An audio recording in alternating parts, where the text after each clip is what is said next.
Pero la idea de la gracia irresistible también genera una gran controversia y hay muchos malentendidos al respecto. Recuerdo que cuando estudiaba en el seminario tenía un profesor que enseñaba el Nuevo Testamento y el hombre era también el presidente de ese seminario presbiteriano. Y un día en clase uno de los estudiantes levantó la mano y dijo: ¿cree usted en la doctrina de la elección? Y el profesor mostró un poco de irritación con tal pregunta y dijo con énfasis que no creía, porque él no creía que Dios llevaba a la gente gritando y pataleando contra su voluntad al reino de Dios, personas que no quieren estar allí, y que al mismo tiempo impedía entrar a otras personas que desesperadamente quieren estar en el reino. Y me sorprendió, no solo por ser una distorsión tan grave y una caricaturización de la teología reformada histórica, sino por ser pronunciada por un hombre que debería tener un conocimiento mejor, un hombre que ha estado sumido en las normas confesionales de la iglesia y demás. Pero pensé que si una persona de este nivel en la iglesia, con esta experiencia y educación, tenía esta idea falsa sobre la gracia irresistible, entonces, ¿cuántas otras personas estarían también bajo el mismo concepto erróneo? La idea de irresistible insinúa que uno no tiene la posibilidad de poner resistencia alguna a la gracia de Dios. Ahora, amados, la historia de la raza humana es la historia de una resistencia brutal de los seres humanos a la dulzura de la gracia de Dios. Lo que se entiende por gracia irresistible no es lo que la palabra sugiere, es decir, que es imposible de ser resistida. De hecho, somos capaces de resistir la gracia de Dios y sí resistimos la gracia de Dios. Pero la idea aquí es que a pesar de nuestra resistencia natural a la gracia de Dios, esta gracia de Dios es tan poderosa que tiene la capacidad de superar nuestra resistencia natural a la misma. Es por eso que prefiero el término gracia eficaz en lugar de gracia irresistible, porque esta gracia tiene los efectos irresistibles que Dios pretende realizar con ella. En esencia, lo que esta frase encierra es que la gracia de Dios, cuando fluye o es aplicada a un hombre o a una mujer, es irresistible. ¿Qué quiere decir esto? Que el efecto de esa influencia, de ese poder obrando sobre su vida, es algo que él no puede resistir. Alguien pudiera decir, bueno, pero Jonás como que resistió a Dios. Bueno, en ese sentido lo puede resistir, pero al final no pudo resistirlo. Y estamos hablando del producto final. Al final, Jonás terminó haciendo justamente lo que Dios quería que él hiciera. Dios lo fue como dirigiendo por ciertos caminos. Él ofreció cierta resistencia. Sí, el hombre puede hacer eso.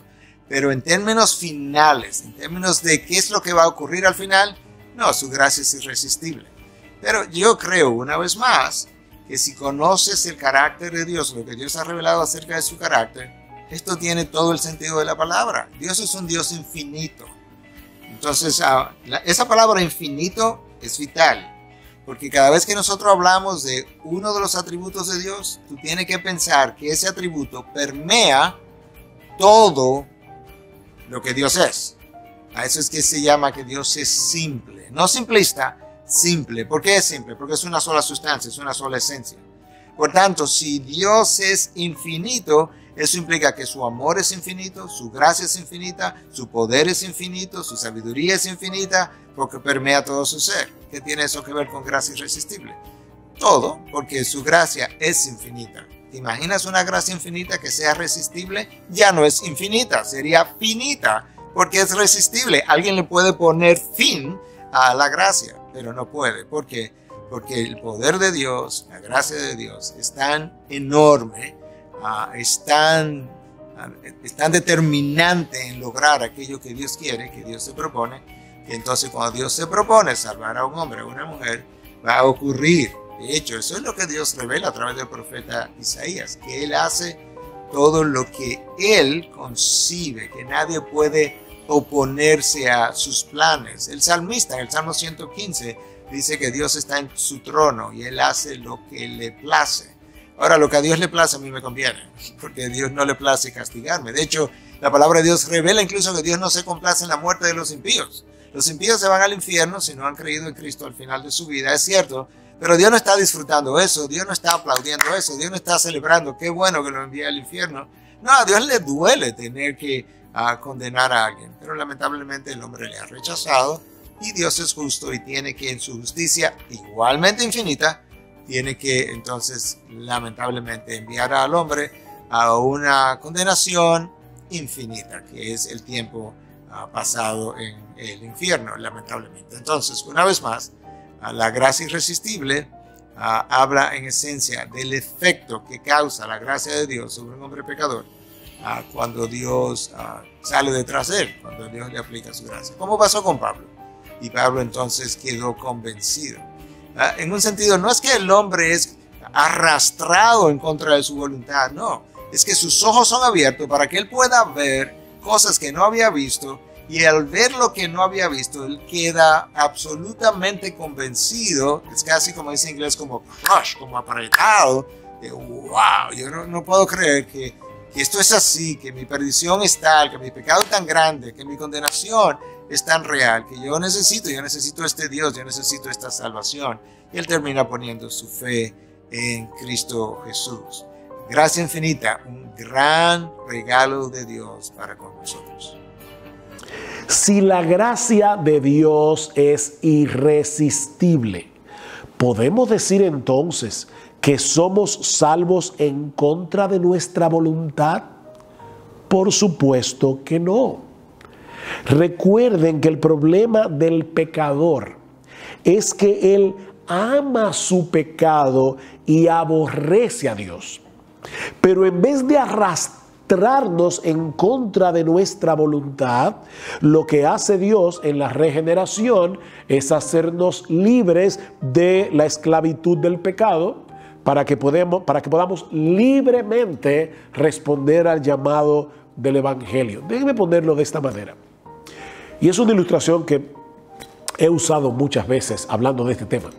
Si yo pongo a una paloma y a un buitre a escoger libremente entre un pedazo de carroña y algunas semillas en alpiste, semillas de girasol, el buitre va a elegir libremente la carroña porque esa es su naturaleza.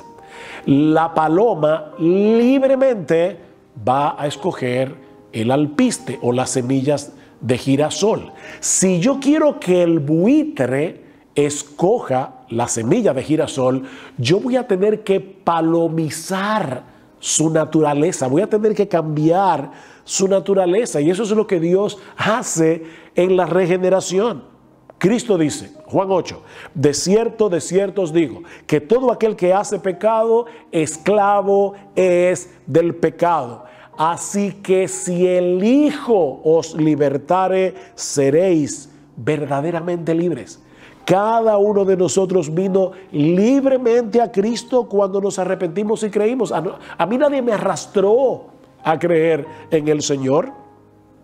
Aunque fuimos llamados a salvación con un llamado irresistible, Dios no tuvo que forzarnos para hacerlo. Simplemente nos proveyó de una nueva naturaleza que libremente deseara inclinarse hacia Él y en contra del pecado. ¿Qué fue lo que Él prometió en el Antiguo Testamento? Escuchen Ezequiel 36, 26 y 27. Os daré corazón nuevo y pondré espíritu nuevo dentro de vosotros y quitaré de vuestra carne el corazón de piedra y os daré un corazón de carne y pondré dentro de vosotros mi espíritu y haré que andéis en mis estatutos y guardéis mis preceptos y lo pongáis por obra. ¿Es esto forzado?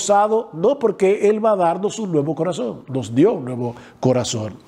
Como bien señala Greg Foster, es verdad que según el punto de vista calvinista, el Espíritu Santo no pide nuestro permiso antes de obrar en nosotros ese cambio de corazón. Pero ese cambio que Él opera nos hace más libres, no menos. ¿Ven? Nos hace más libres. De hecho, cuando el pecador se convierte y se arrepiente, es la primera vez que actúa en libertad, real libertad. Si el Hijo os libertare, seréis verdaderamente libres.